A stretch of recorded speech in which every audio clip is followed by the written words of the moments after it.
back at it with another video, and today we're going to talk a little bit about mental health. I struggle with anxiety and I procrastinate sometimes a lot because of the anxiety, and also I have a hard time concentrating and keeping my focus on one thing for a long time. And also sometimes it's really hard for me to read books for a long time, and although I was majoring in philosophy, it was really hard for me to read all of those big tomes. So I tried to compile a list of tips and advice that worked personally for me and maybe will work for some of you.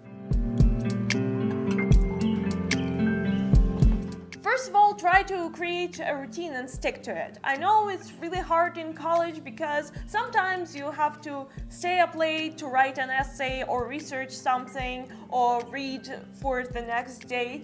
But just really try to get some sort of routine going, because it will really help you to be more relaxed and more mindful. And if you can't do fixed time frames, do something a little bit more flexible. For example, say that you're gonna study for an hour in the morning and for an hour before bed, and not at 5 p.m. and 8 a.m. exactly.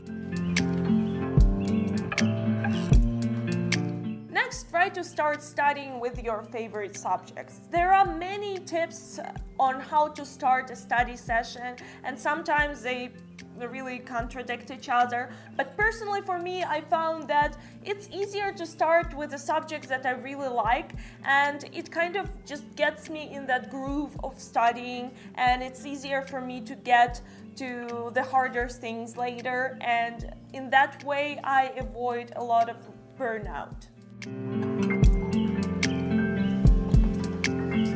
Next, don't take on more than you can handle. If you're feeling motivated that day, great. But if you're having a bad day and it feels like it's impossible to do anything, don't overwork yourself. Because in that case, the recovery will take longer, and for example, next week, you will find yourself unable to do anything again. So it's better to just relax for one day and then have a productive week than to just screw with your brain and then be unmotivated and unproductive for the rest of the months.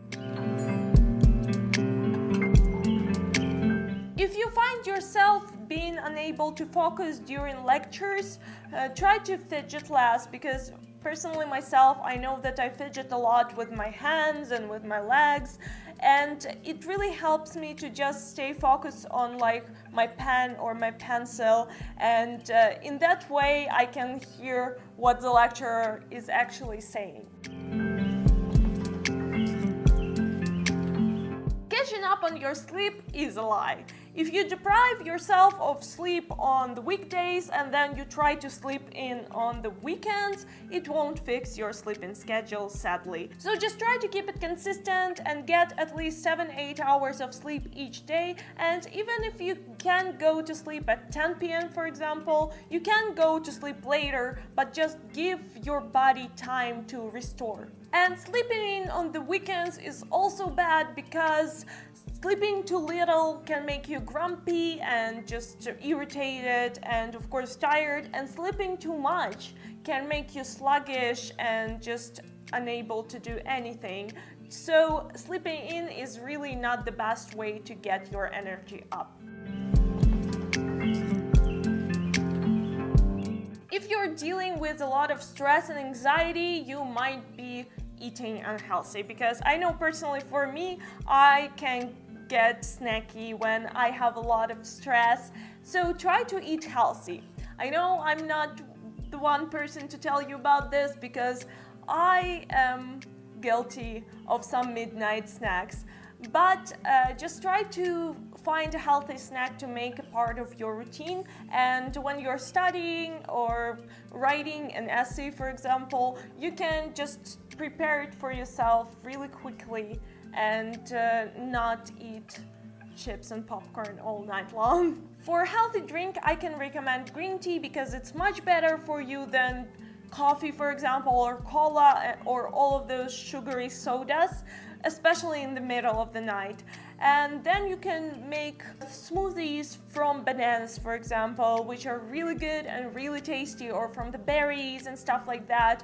And also for the snacks, you can make avocado toast, or if you are a lover of burritos, you can make yourself a healthy burrito. Just exchange some ingredients for avocado, beans, and rice, which are basically the ingredients of a regular burrito, but just don't make them in a sauce or very like spicy, so they will be better for your body in that moment, or just in general.